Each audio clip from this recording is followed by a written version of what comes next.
कर्नाटक की राजनीति में एक बड़े फैसले के तहत पूर्व मुख्यमंत्री और वरिष्ठ बीजेपी के नेता बीएस येदियुरप्पा ने राजनीति से संन्यास का ऐलान किया। विधानसभा में बुधवार को येदियुरप्पा ने अपनी फेयरवेल स्पीच दी। इसमें उन्होंने कहा है कि एक दुर्लभ पल है क्योंकि अब मैं दोबारा चुनाव नहीं लड़ूंगा। मुझे बोलने का मौका देने के लिए शुक्रिया। अपनी फेयरवेल स्पीच में उन्होंने पीएम मोदी का भी धन्यवाद किया। चलिए देखते हैं कि फेयरवेल स्पीच में येदियुरप्पा के इस भाषण में किस तरह से वो भावुक हुए और इस फेयरवेल स्पीच में उनकी क्या खास बातें सामने आई।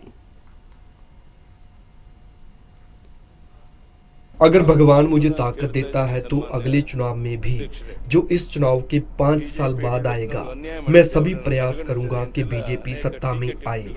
जैसे कि आप सभी को पता है कि मैं चुनावों में भाग नहीं लूंगा, लेकिन प्रधानमंत्री नरेंद्र मोदी और पार्टी ने मुझे जो सम्मान और ओहदे दिए हैं, उन्हें मैं जिंदगी भर नहीं भुला सकता हूँ। मेरी आखिरी सांसों तक मैं बीजेपी के निर्माण और उसे सत्ता में लाने के लिए ईमानदारी से कठोर परिश्रम करूंगा। इसमें कोई शक नहीं होना चाहिए। मैं अपने बीजेपी विधायकों को बताना चाहता हूं कि वो आत्मविश्वास के साथ काम करें और चुनावों की तैयारी करें। विपक्ष के कई लोग इस तरफ आना चाहते हैं। अगर आप में आत्मविश्वास है तो हम उन्हें साथ ला सकते हैं और बीजेपी को स्पष्ट बहुमत के साथ वापस सत्ता में ला सकते हैं। अगर तो येदियुरप्पा ने अपने फेयरवेल स्पीच से ये साफ किया है कि भले ही वो चुनाव न लड़ने का फैसला कर चुके हैं, लेकिन इसका ये मतलब कतई नहीं है कि वो घर बैठ जाएंगे, बल्कि वो आने वाले विधानसभा चुनाव के बाद पूरे राज्य का दौरा करने वाले हैं और पार्टी और दूसरे उम्मीदवारों के लिए कैंपेनिंग करेंगे। येदियुरप्पा ने कहा है कि वो आखिरी सांस तक पार्टी को बड़ा और मजबूत बनाने के लिए काम करते रहेंगे। चलिए ये समझने की कोशिश करते हैं कि येदियुरप्पा कर्नाटक में बीजेपी के लिए कितने अहम हैं और वो बिना चुनाव लड़े ही बीजेपी के लिए क्या भूमिकाएं निभा सकते हैं। इसके लिए येदियुरप्पा के फेयरवेल स्पीच के कुछ अंशों से ही शुरुआत करते हैं।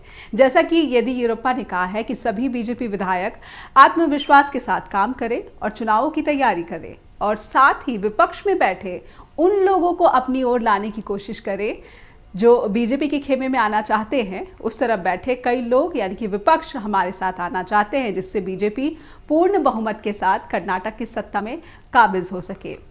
इस बात से ये साफ है कि कर्नाटक में बीजेपी विपक्ष दल के चेहरों को अपने खेमे में लाने की कोशिशों में जुटी हुई है और जैसा कि वो महाराष्ट्र में कर चुकी है, कर्नाटक में भी वो विपक्ष दलों को तोड़ने के लिए सभी तरीके अपनाएगी, जिससे वो राज्य में बहुमत की ओर आगे बढ़ सके। ऐसे में चुनौतियां विपक्षी दलों के लिए ज्यादा हैं। हो सकता है कि आने वाले दिनों में कर्नाटक के विपक्षी दल अपने नेताओं को किसी रिजॉर्ट या होटल में भेजते दिखाई दे, लेकिन फिर भी वो चुनाव में प्रचार कैसे कर पाएंगे। यानी कि विपक्षी दलों के लिए चुनाव आसान नजर नहीं आ रहे हैं। चलिए नजर डालते हैं येदियुरप्पा के राजनीतिक सफर पर भी।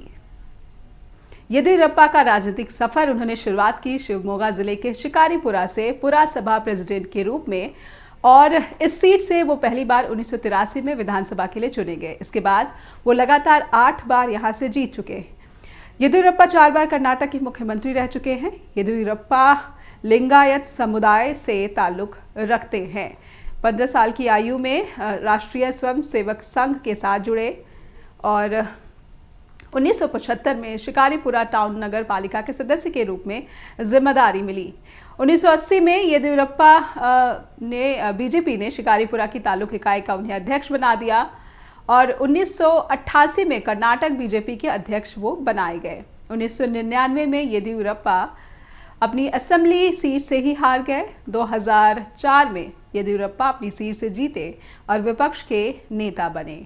तो आप देख पा रहे हैं कि 1980 में बीजेपी ने शिकारीपुरा की तालुक इकाई का उन्हें अध्यक्ष बनाया। फिर 1988 में कर्नाटक बीजेपी के वो अध्यक्ष चुने गए।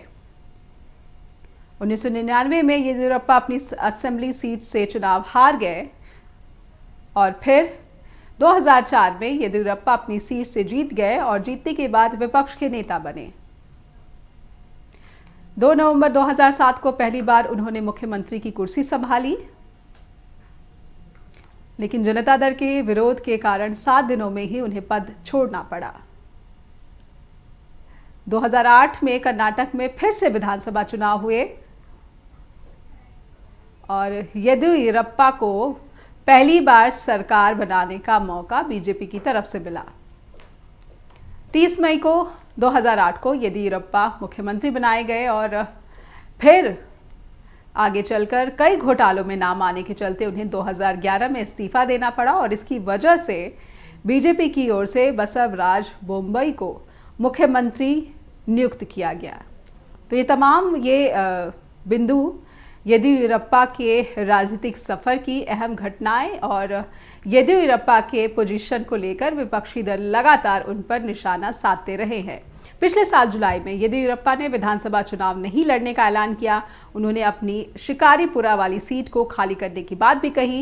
ये भी कहा कि अगर हाईकमान ने अनुमति दी तो इस सीट से उनका बेटा और राज्य में party vice president BY Vijayendra चुनाव लड़ेंगे। 80 साल के येदियुरप्पा भले ही प्रत्यक्ष रूप से चुनावी मैदान में ना हो, लेकिन इतना तय है कि बीजेपी में उनका कद छोटा नहीं होगा।